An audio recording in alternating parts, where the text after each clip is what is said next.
бахшида ба рӯзи ҷавонони тоҷикистон дар ноҳияи восеъ бо роҳбаладии бахши кор бо ҷавонон ва варзиш барномаи мукаммали идона фарогири мавзӯи ватандӯстиву ифтихор аз меҳани азиз ва ҳисси худшиносию муҳаббат ба арзишҳои миллӣ дар сатҳи баланди омодагӣ доир гардиданд.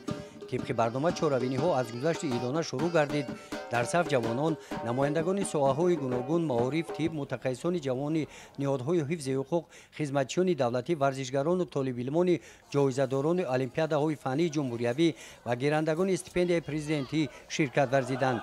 گذشت ایدانه با صدای شعارهای ترغیباتی پیروان پیشوای ملتیم. ما جوانان با وطن صادقانه خدمت میکنیم. جوانان آینده ملتن صدا داده از کوچه مرکزی شهرک صورت گرفته تا مکان برگزاری تنتنه‌های اساسی چهاربینی قصر فرهنگ ناحیه ادامه یافتند.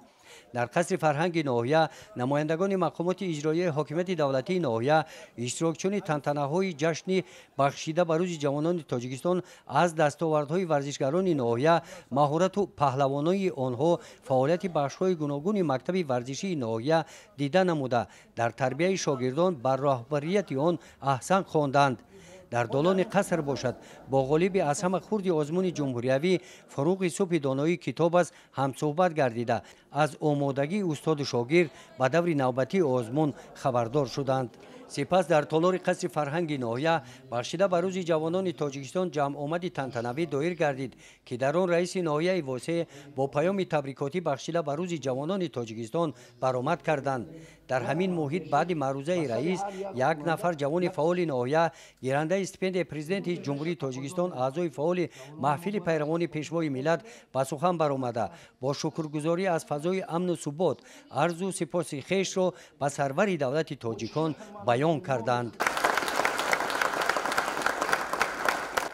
در قسمت مکافات سپاره ها با یک زمره جوانانی در روند تحصیل و کارهای آبادانی و استحصالی سهم ارزنده داشته و غالبان آزمون های فنی دور جمهوریوی 45 نفر از این ناحیه با افتخارنامه و قدرشناسی مقامات اجرایی حاکمیت دولتی ناحیه بخش کار با جوانان و ورزش ناحیه پایان یافت.